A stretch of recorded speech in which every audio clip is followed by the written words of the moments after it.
The Lost Colony.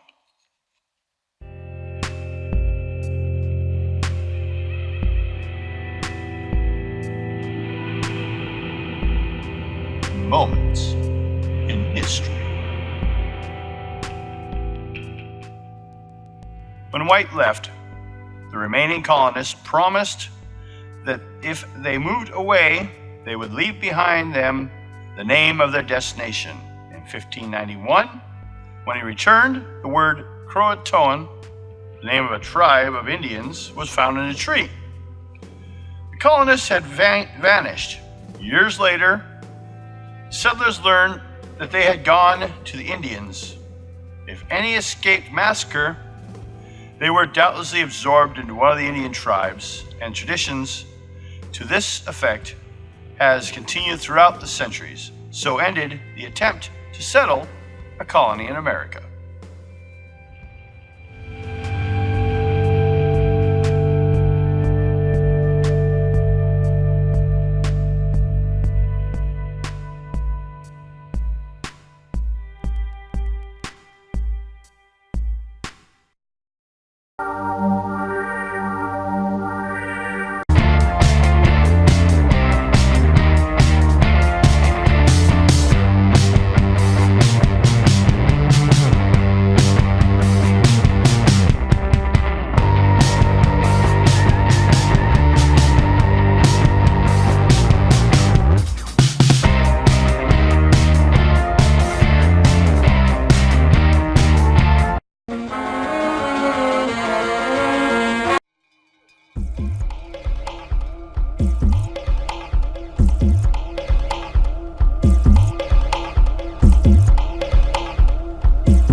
These are the Old Man Rants.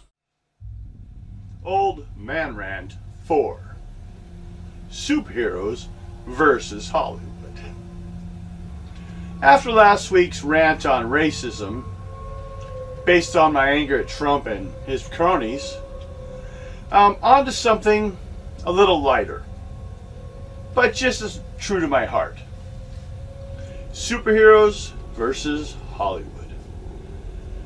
Comic to animation to movies.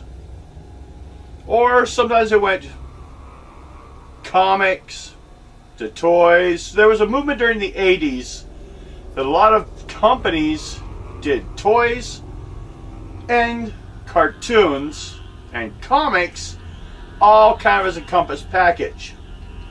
You think this would create crappy products, but if you've ever seen Young Justice, that series was just designed to sell toys. But the people writing and working on it still put out some incredible and some of their best work, actually. The only reason they got canceled is because the company failed, not the animators. Company involved many things besides animation. And all those things collapsed. The toy thing failed. Because I guess they failed at selling toys, but damn, they made a well-made animation. And if the animation was so successful and they failed to sell the toys, I would have to question the quality of the marketing. Pre-designed market, you just have to feed it. You failed.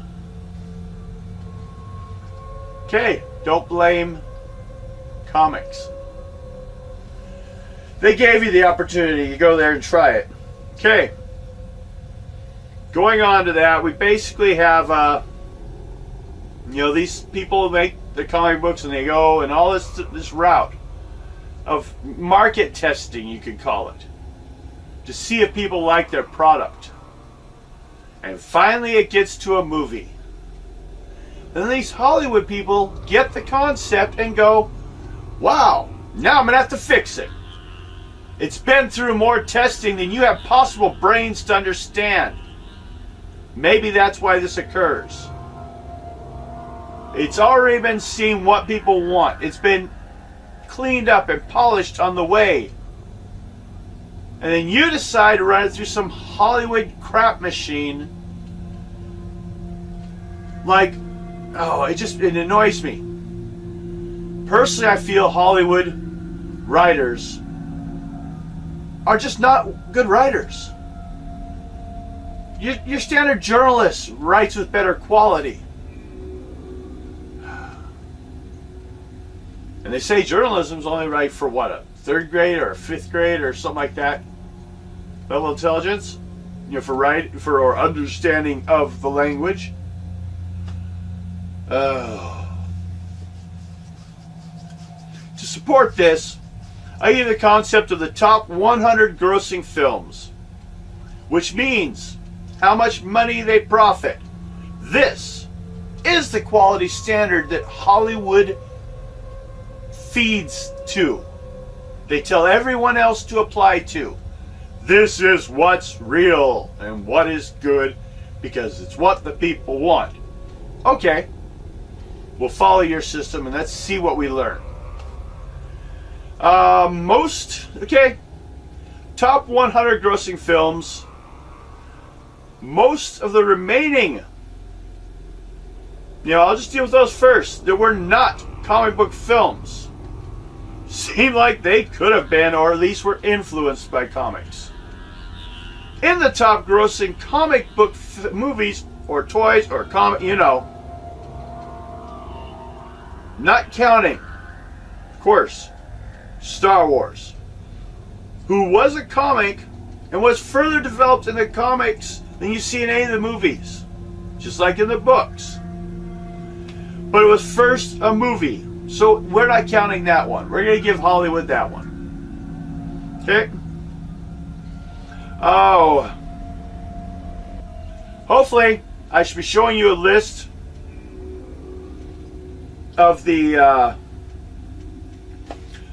comic book movies that made it into the top 100 as of the time I made this video. Things that are not included are, basically, let's start with the whole statistics. Comic book movies, 21. Harry Potter movies, 8. Star Wars, 5.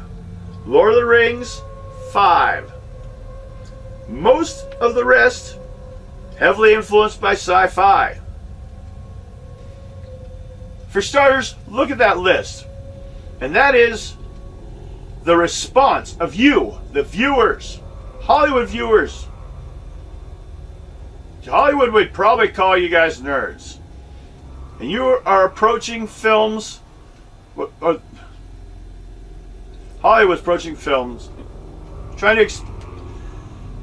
they're trying to explain these things to the nerds. It's like they used to keep doing the origin story. You can really summarize that up, and nowadays they're kind of getting the idea finally. Just sell to those that wanted to see it to begin with. And if the others get involved, it'll be because of the quality of the story. Now,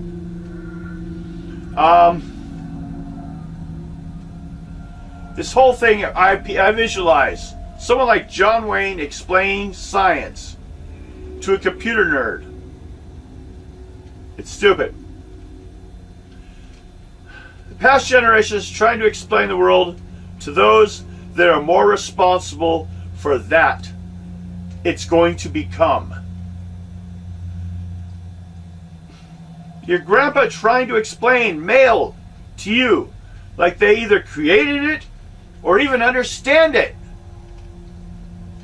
In my opinion, these are not even the best superhero related movies out there. Although many of them are good, just not what I expected or wanted. But they were entertaining. Either my age group are making movies, or the best stories happen in the 80s. Because that is the time period that most of these stories you see in these films now are coming from. Being the angry man that I am, watch for rant on how comic books broke my heart. For my theory on that as well. Currently I stand that the internet channels have done a better job than the movies and what I want from their stories. Not just for kids. Some of us grew up on them. Loved them more than most of us were loved as children. Solitary was the life of the latchkey, and power to my brethren. If you don't understand what that means, good for you. Okay. Now, the core of this rant came from the sci-fi cons when I had a chance to meet some of these writers at the end with some I even had a chance to sit and drink with afterwards. My public access show kind of gave me a little so that as filmmakers we'd sit down. I guess it put me above the drabble as I saw it. You know, well, basically these so-called writers telling us, the loyal fans, of the intellectual property they're about to rape, force birth of a child from it, and name it the living abortion, the same as our heroes. That the hardest part of these jobs was fixing what it was in the comic books that I wanted to see. Basically, the big one is they say the comic book wouldn't work as a movie. Every movie becomes a storyboard. It's a standard of the Hollywood, and we're talking Hollywood films. It's just a standard. You get a script, you get a storyboard. Storyboards are comics. If you need the tool to make the film, apparently it can be translated. It just takes some thought. Big one they always say is the word balloon. How do you do that? We've been dealing with what people are thinking in stories through visual or audio for generations. Okay? Check your history in film. If you know so goddamn much about your own industry. When they say, oh, it just wouldn't work as a movie, all they're saying is, I wasn't skilled enough to find a way to translate it into our medium. Now, there are issues like time constraints and cost. These I understand. What was in a year's worth of stories suddenly happens in 1.5 hours. But sometimes writers in Hollywood who failed to get high-scale movies, so how good were they? But they get a comic book that years after the original release of its, and it is still wanted. It has been told in comic and cartoon, and it's come back. And it's still wanted. So you got to fix it. So now, those powers from above deem it okay to look at what we want and try to capitalize off it.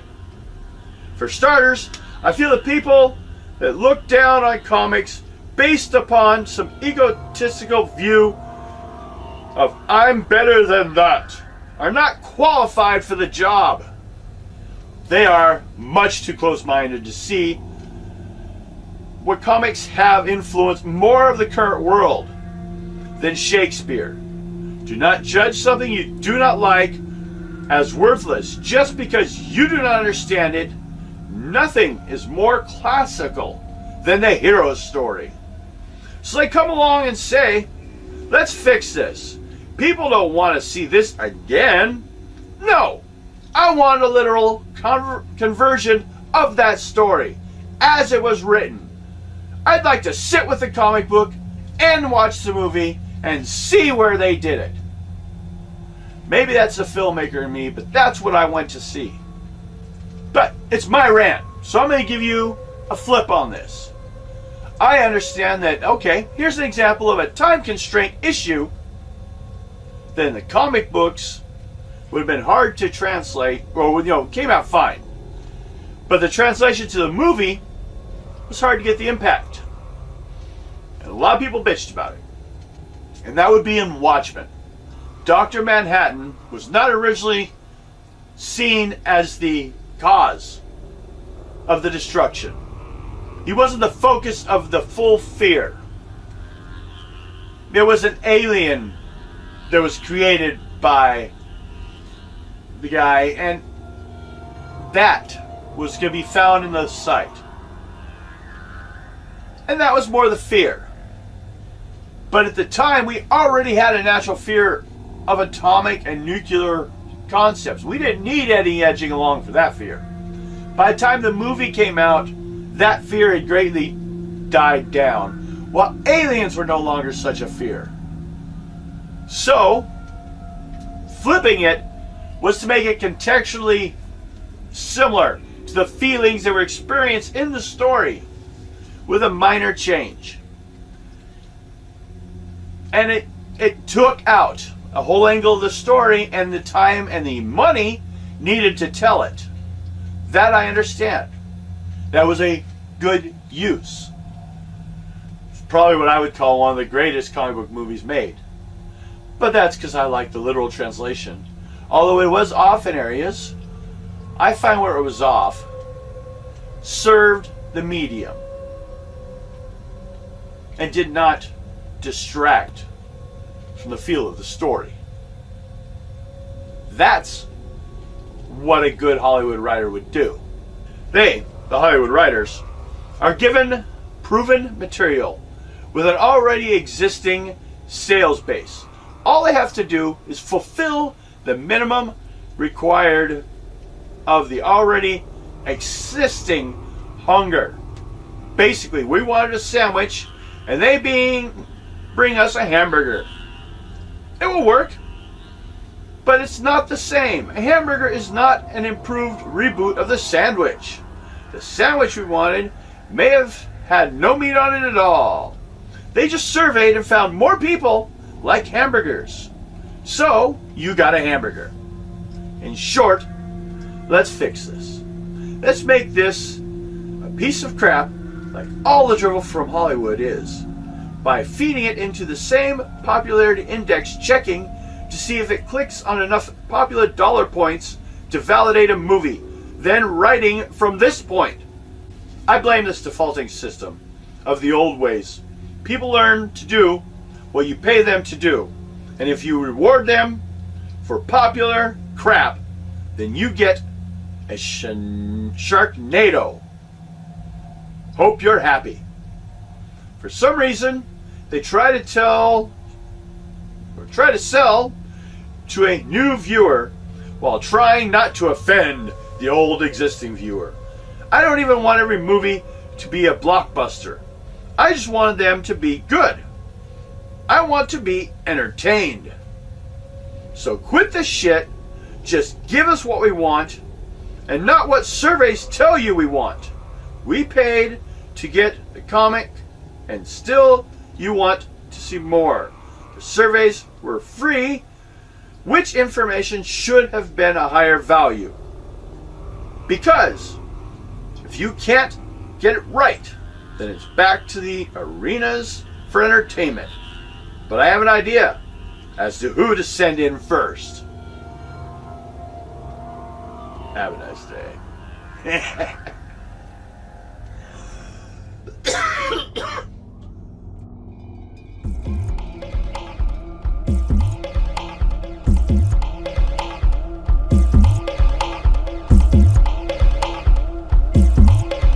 These are the old man rants.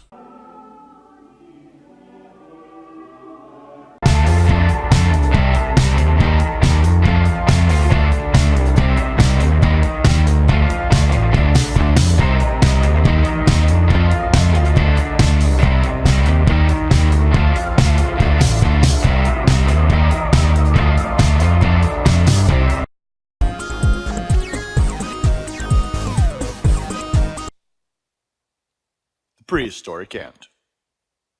Welcome to Damn Weird. And in this, I'm going to attempt to organize my collective thoughts on various unusual events and things and people that have occurred and things I've studied. Just a way to organize them here onto YouTube for me. Now we're going to start with some of the easier things, simply because we need kind of a foundation for our studies, for something to look at. These are things that maybe shouldn't exist, but do. Gracilidius pombera is a type of South American ant, formerly believed to be extinct. Its name refers to its slender body and a comparison to a mythical nocturnal figure from the Guaranian folklore. As can be seen, these ants have a distinct body shape and large eyes.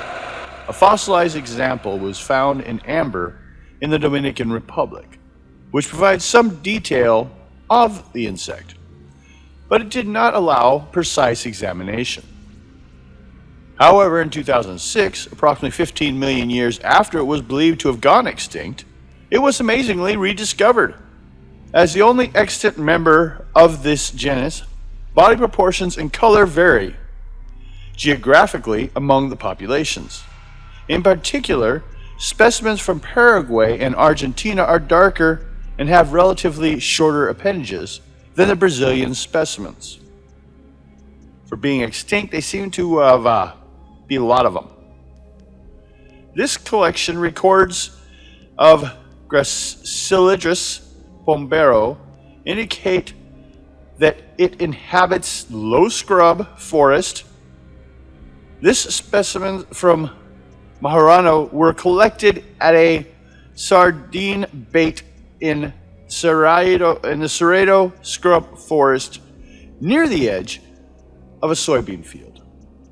The specimen from Bahia, Brazil, was collected in a small primary forest fragmented in a cacao plantation. The Mato Grosso, Brazil collection was from grazed Cerrado, and the Paraguayan type series came from a lightly grazed Copernexia alba palm forest in the humid Chacao. Prehistoric ants are probably nocturnal, which may partially explain their rarity in collections. As the type, locally, single foraging workers were collected at dusk and after dark on 2 separate nights. The visual searches and baits during the day of the same location did not yield any workers. In the field, workers appear elongated, their gesture held horizontally, and their movements are smooth and deliberate. The reproductive caste, brood, and colony structures and life histories are unknown. But the same can be said for a lot of human civilizations. Collected in mixed environments, highly disturbed by man, as a result of logging and the introduction of livestock grazing, Puerto Arango sites are open grassland areas, traditionally grazing system. San Juan del Barro sites are for silvopastoral systems consisting primarily of pasture and scattered shrubs. Collection records of G. pombero indicate that this species probably forages actively during the day, though shallow underground galleries, because of all specimens are from subsurface samples and none was collected at ground level during diurnal visual searches and at depths greater than 10 centimeters. Although there is little data on its biology, prehistoric ants from Colombia show a behavior similar to that present in the population of Argentina, Brazil, and Paraguay. Given its current range, wherever it has been recorded, prehistoric ant is found in open areas with some degree of human disturbances, more commonly showing nocturnal behavior, which expresses in the absence of daytime samples, which seems to be the best place that anything that wants to hide from humans is nocturnal. Through all this, it seems that human nature and the media prefer the discovery of larger creatures, which suggests this prehistoric ant may not be the only organism to be found. They may be more difficult to research due to their nocturnal nature, but they are nevertheless a part of our history and important part of our prehistory. It seems the chance of something being determined as extinct is increasing if it happens to be something that lives at night.